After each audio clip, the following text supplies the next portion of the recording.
The Pacers have been one of the best clutch teams in the playoffs and overall in the season. On today's episode, me and Swipe are going to discuss why that is and how the OKC Thunder can respond. Also, some rumors going around that Jason Kidd could be on his way to the New York Knicks. We're going to talk about all and more on today's Locked On NBA Game Night. When that final buzzer rings, you know it's time for Locked On NBA Game Night. All the post-game reactions to every game across the league, every single night, with insights only the hosts at Locked On can provide.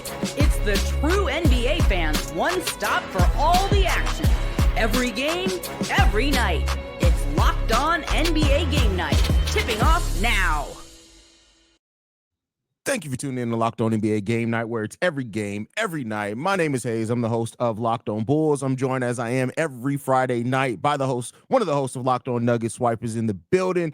And today's episode, by the way, is brought to you guys by FanDuel. New customers can get $200 in bonus bets when your first $5 bet wins. Swiper, last night we were treated to one of the most fun opening games of a final series that I can remember in recent memory. The fact that the Thunder had led that game by double digits, the Pacers go on two different runs in the fourth quarter. The final 2 minutes and 38 seconds, they go on a 12-2 run. Tyrese Haliburton hits the game winner. The question I want to throw to you here to start off is, the Pacers have been so good in the clutch. What do you think is behind them being such a good clutch team? Well, I mean, some of let's say the least pragmatic answer that I would give, a lot of people have been talking about like some of the black magic for the Pacers this year. Mm-hmm. Some of this is just simple as like you catch these waves where all of a sudden you just become a team that does not believe that they are at a disadvantage. You believe that no matter what happens over the course of a game, we're going to play Pacers basketball for 48 minutes. We believe in our guys. We believe in the people that we put on the court. We believe in kind of our identity, just about how we go about playing the game. Rick Carlisle has done an amazing job. And one of the things, Hayes, that I think has been under talked about in the playoffs is culture.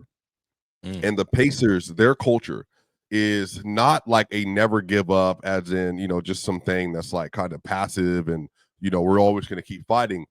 The Pacers just don't allow themselves to be rattled. And I think for a team that has been kind of the undercard now in multiple series in this playoff run, they have every single moment they've stepped up to the moment and whatever it was required of them. And just for people to understand just how historically clutch this Pacers team is, teams were 0-182 in the NBA Finals when they were trailing by 9+ points in the final 3 minutes of an NBA Finals game since 1971 per Sports Center. And now, after last night, teams are 1-182 in such games. That is a historic comeback on behalf of the Pacers. And they didn't lead from the first quarter through the end of the game with 0.3 seconds left. They were trailing. And again, Hayes, by a lot of this, double digits, I might add you. This team, they're just in a different place mentally. And one of the things that makes them so special, I believe that the Pacers, when they get in these situations, they're looking at their team and they're saying, look, we got Tyrese Haliburton, all NBA player, one of the best offensive engines in the league. We got Andrew Nembhard, one of the best combo guards in the league. Aaron Nesmith has proven, hey, you remember the New York Knicks game 1, 21 points out of nowhere. Boom, boom, boom. Back-to-back threes. And then you get Miles Turner, who's had some great moments this playoffs. And then on top of that, you get Pascal Siakam. When they're starting fives on the floor, Hayes, they literally have, I would say, 4 players from Nesmith to Hallie to Pascal and then to Nembhard that they trust with the basketball. And, hey, if there was maybe not a moment that accentuated just how much they trust their guys and just how much confidence they have, Hayes, when Andrew Nembhard put Shai Gilgeous-Alexander, the MVP, a player who got all defense boat, put him on skates. I'm talking about bing, bang, bang, tween, step back, hard bounce, splash, 3, Like those kind of moments, while on the outside might seem improbable for them, that's just been who they are. So Hayes, I think this is a team full of belief. This is a team with a clear identity, a team that feels comfortable with any situation, and they literally will execute from the start to the finish of the basketball game, and that is why they're so special. And that's the key thing. They give 48 minutes of hard play, and they trust. Like I always look at it this way: the way that they trust Rick Carlisle and the scheme. I think that you have to also talk about coaching in that, because they are very confident in the way that they prepare, and you can tell it. Like they don't get frazzled no matter how big a deficit they get out to. They just keep going about the game. They go about it the right way. They play basketball the right way. And that's the thing that makes it. And then it's the waves that they throw at you. They go deep into their bench too. And like last night, like even before the Tyrese Haliburton shot, and even that last 12-2 run, like they went on a 16, I think, to 6 run, and it was Miles Turner and Obi Toppin. Obi Toppin, who didn't even play extremely well throughout the beginning of that game. Like it looked like at the opening of the game, like terrible first quarter from him. But they have such confidence in each other, such confidence in their game plan, that they just play basketball the right way. And as long as they do that, I don't know what's going to happen in this series, but they're going to be a tough out anyway, no matter what it is. If the Thunder win 4 games in the series and win this series, I guarantee you most of those games they're going to have to fight tooth and nail, because this team just does not go away. And it's really been special to see, because they've gotten out to huge deficits. They did it against New York at times, but they just refuse to go away. And it's really special to watch. And Haliburton, who even didn't play the best, right? He said that after the game too, and we didn't even play well. That's what's crazy about this. You cannot put a cap on this team and who they can be, and they show it each and every time they go out there on the court.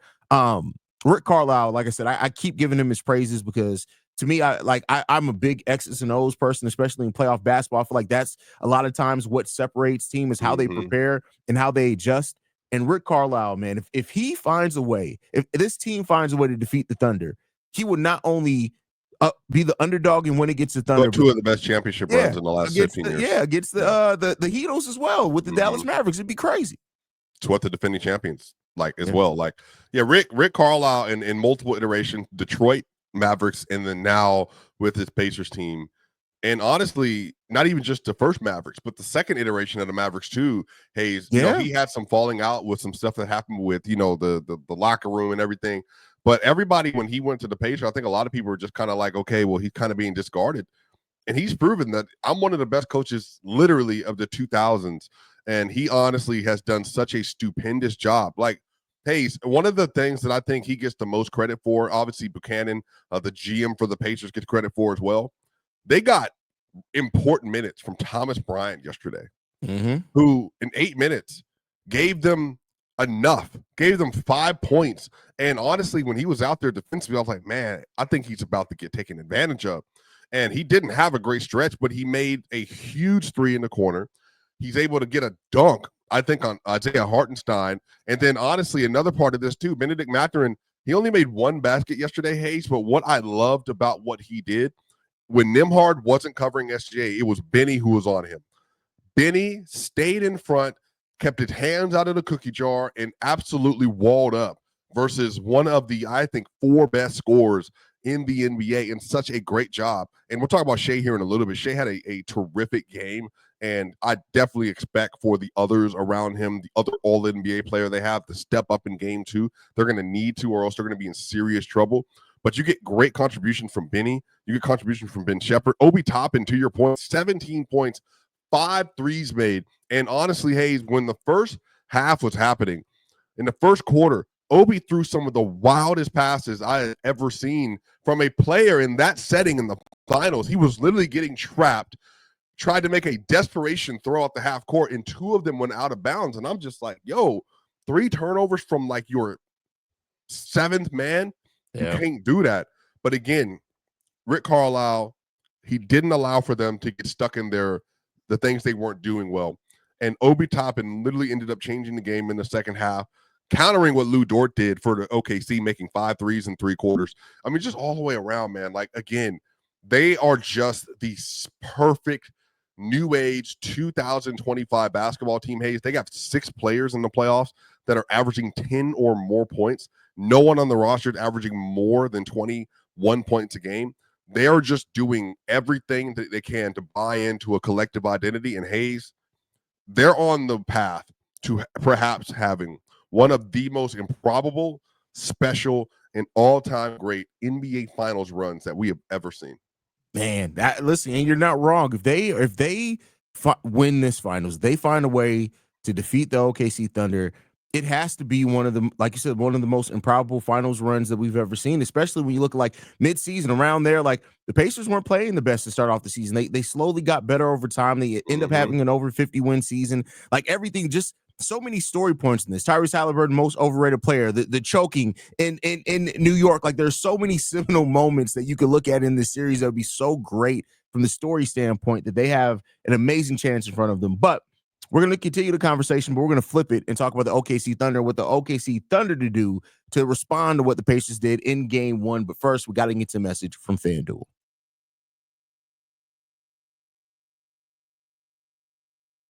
The NBA playoffs are at full throttle, highlight dunks, wild momentum swings, and players showing up in huge moments. If you're locked into every game like I am, why not turn that energy into a win?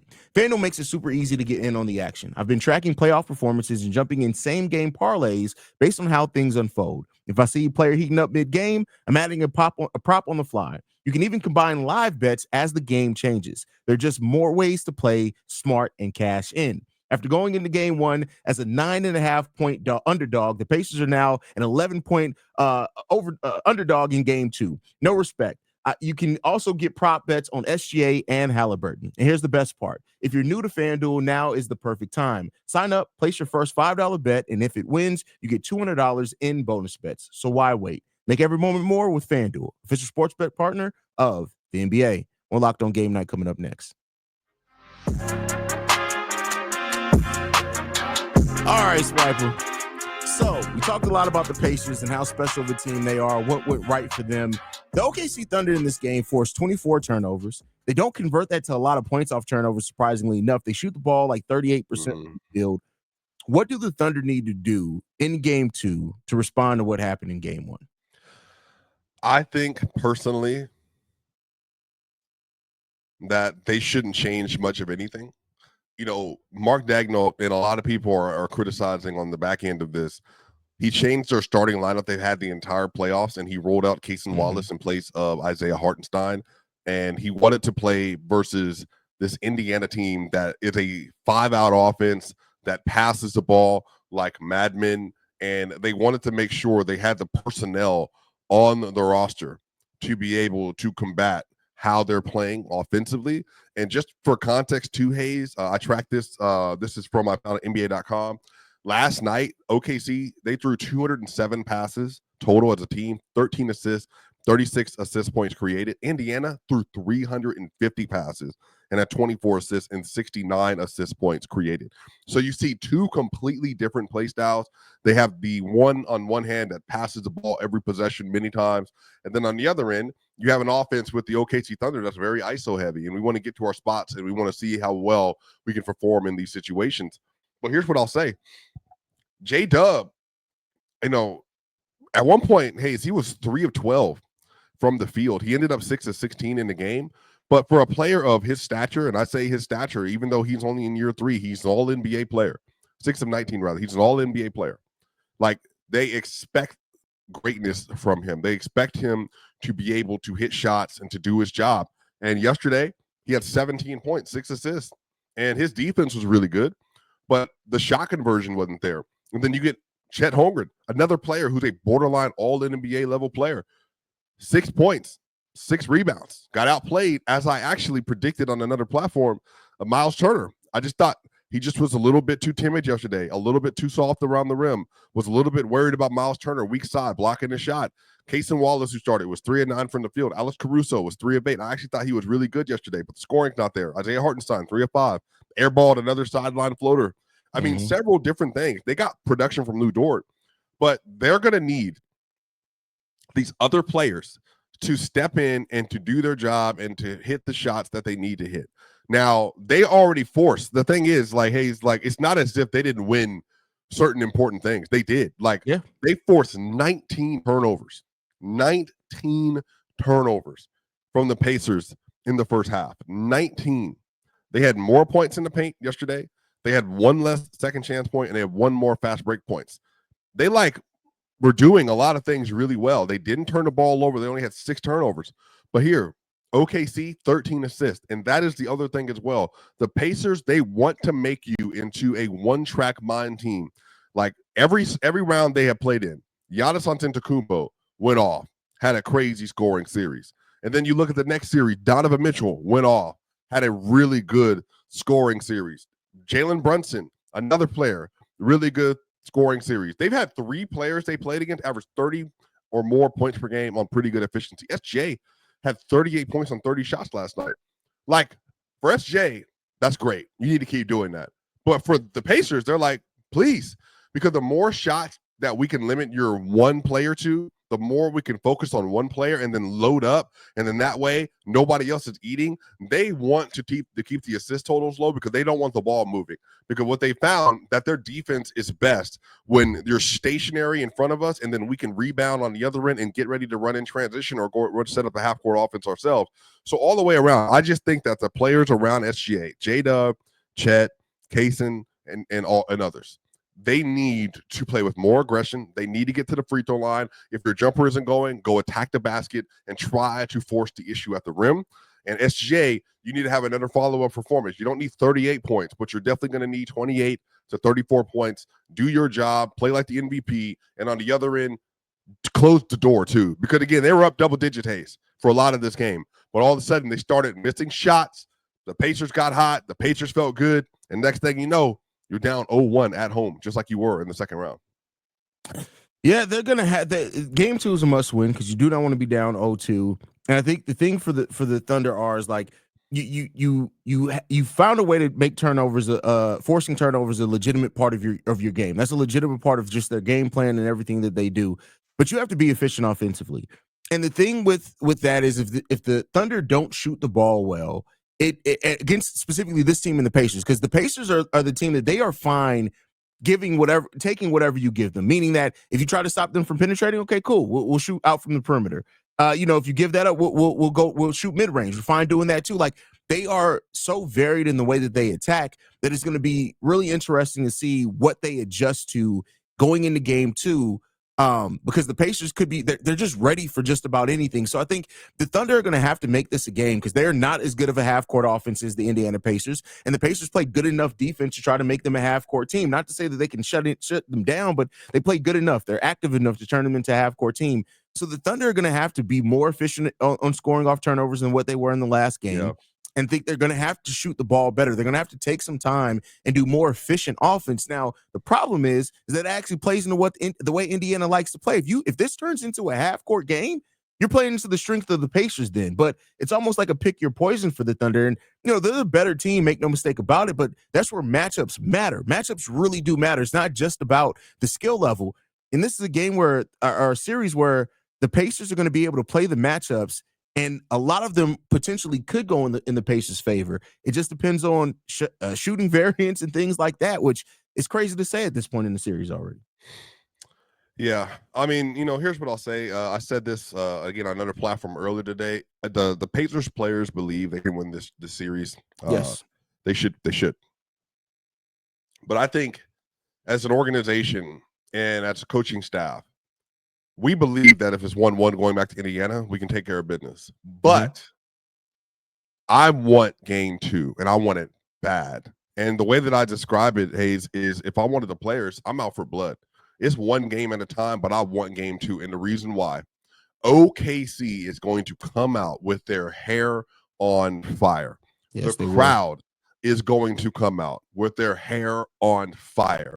It is going to be pure ruckus inside of Oklahoma City's arena, and they're going to be gunning for that win because they don't want to go down 0-2, but they also know they get back 1-1. They believe they can go to Indiana and win 2 straight games. But you need to put a chokehold on the series. And for me, if I'm Indiana, if I put myself in a position where we're going into halftime and it's a 12-point game, 10-point game, and they're feeling good, they're up, and then you go into the third quarter and you're going into the fourth, and OKC's up 7 points, 8 points. Guess who I favor that situation? I favor the Indiana Pacers all day. Yeah. So I think that the Pacers, man, if they can keep this close going into the third and it's within reach, I'm telling you, man, that's when you can start really seeing how tight you can make the OKC players and Hallie, Benny, Pascal.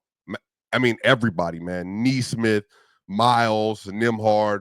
That is a moment where they can shine and they can truly put the clamps in game 2 and come out with another victory in OKC. Yeah, I mean they got an opportunity here, and it's huge. And if the Pacers can win game 2, that puts them in the power position, I would say, to win this series. That's just the way that I look at it, and we'll see what the Pacers can do. But as far as that, there's another team that's looking for a new coach. We're going to talk a little bit about that right after this.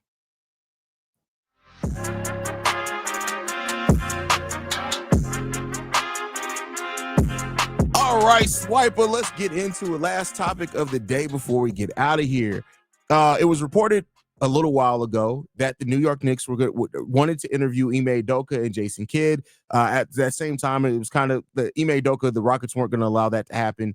But the Jason Kidd thing is interesting, especially with them getting rid of Luka and things like that, and in a period of transition in their franchise, that they could let him interview for another role. This is not something foreign to Jason Kidd. He's left jobs while he's in contract for other ones. Reportedly, he is going to be interviewing with the New York Knicks. Swiper, how you feeling about this?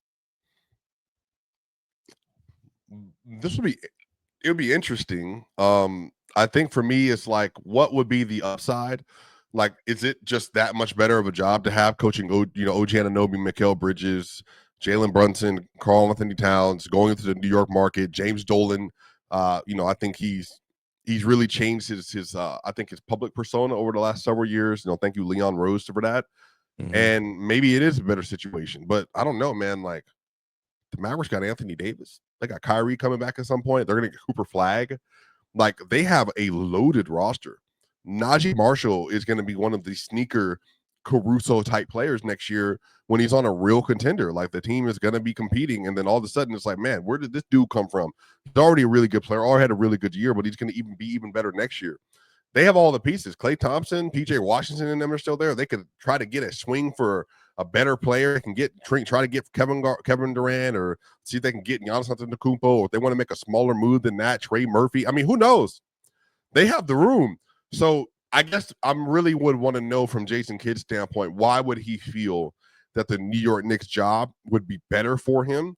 But I do think that leaving the Dallas Mavericks, it could be, and again, I don't know, Hayes, I was on the show the night that the trade went down. That was a Saturday, I believe. And so I definitely understand that if he wasn't a part of, let's say, if he wasn't a part of like the crowd that wanted Luka gone, there could be some residual feelings there between him and Nico about kind of what happened overall. He just doesn't want to stain on that. But also, too, like, he also could have contributed to it, and now he's just trying to bail. So, honestly, just truly don't know. I hope he doesn't leave the Mavericks. I know that he's found a really nice home there. But, again, I know the New York Knicks are also going to try to make a haul, apparently, for Giannis Antetokounmpo. And if that's the case, does Giannis want Jason Kidd there? Has that been a small prerequisite behind the scenes? Again, no idea. But this was a pure shocker for me, Hayes. Like, I did not think of this name at all when thinking of available coaches for the Knicks. Yeah, I didn't either. When they first had that availability and they were looking to move on, I did not even consider Jason Kidd being the name there. But I guess it makes some sense. Jason Kidd did go to the Mavericks because he wanted to coach Luka. He wanted to have a team that could compete. I know that they've shifted. They now got in Cooper Flagg. I did think, coaches usually want to try to coach the next player that's labeled as generational, but maybe Jason Kidd looks at it as an opportunity to really build a legacy with New York. And if you win in New York, man, that's huge, right? So it makes some sense when you look at kind of the things and places where the Knicks are trying to go and where Jason Kidd is now, but it's still a shocking move that ends up being what happened. And I wonder how that's going to work out. Will the Knicks let it go straight up? Will it end up being worked out to trade because you can trade coaches? I don't know, but I guess we'll see. Yeah, we'll find out. But I think, Hayes, for me, the biggest piece of all this is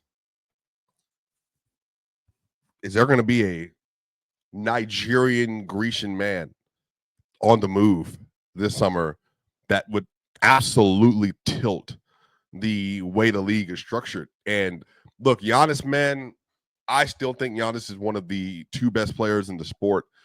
Another 30, 12, and 6 year for Giannis, 60% from the field. Mm-hmm. Another incredible, mostly great regular season. And I think he did his best that he could in the playoff versus this juggernaut Patriots team, apparently. Like, if Giannis gets moved into the New York Knicks, then I mean, they'll be even better. Obviously, I don't know exactly where he's going to go, but I do think that if Giannis does decide that he doesn't like the prospective future, and I don't either, mind you, of the Milwaukee Bucks going forward, whether it's the Spurs, whether it's the Mavericks, whether it's the Knicks, man, like instant tier one contender. And I would love to see Giannis be put in a situation where he can compete at the highest level again. Again, you always want stars to stay in the places that they're kind of drafted and cultivated in. But also, Hayes, it's like, dude, like this is third straight year you're out in the first round. You know what I mean? Like the team isn't good around you. Damian Lillard's down with an Achilles injury now. That contract's on the books. You're not moving off of that. You're kind of stuck with Kyle Kuzma. Right now is your second best player. Like, that is just not a situation that I personally want to see a top 20 all-time player at the peak of his powers dealing with that on a year-by-year basis. So for me, Hayes, man, I'm just like, I don't know what Giannis, if he wants to do it, because I know he wants to be loyal to Milwaukee, but at some parts of me does hope that he kind of rectifies his situation and he does ask to move to a new situation.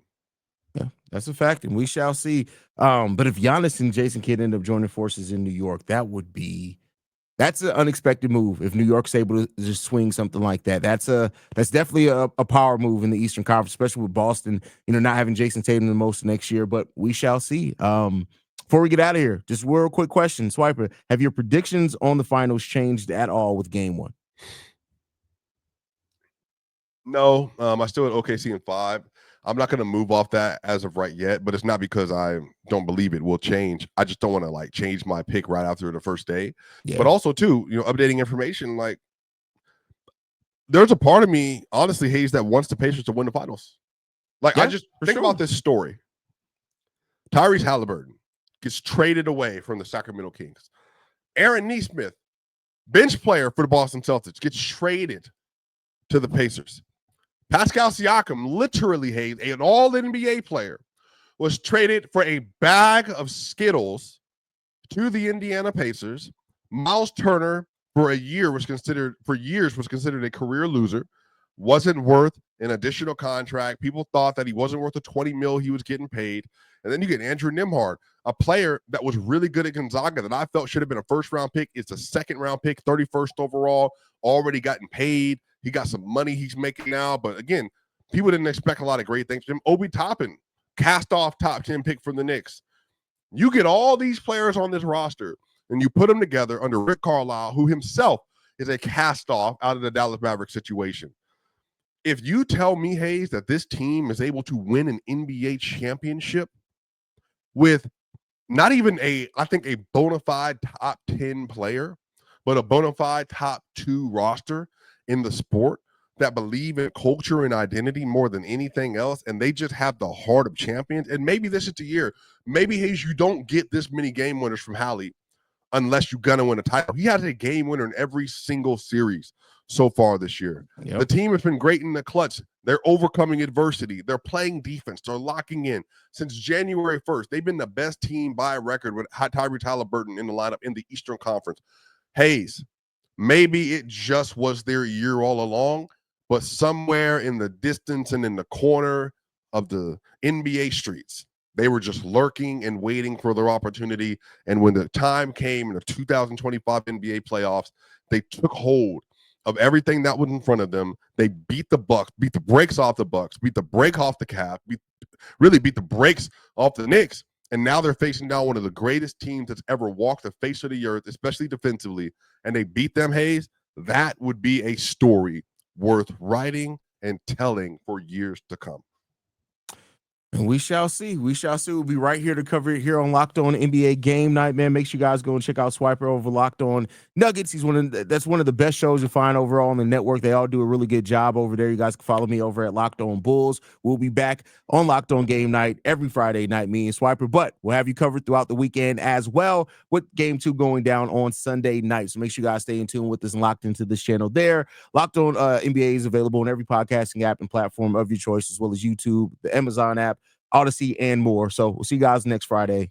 Peace, y'all.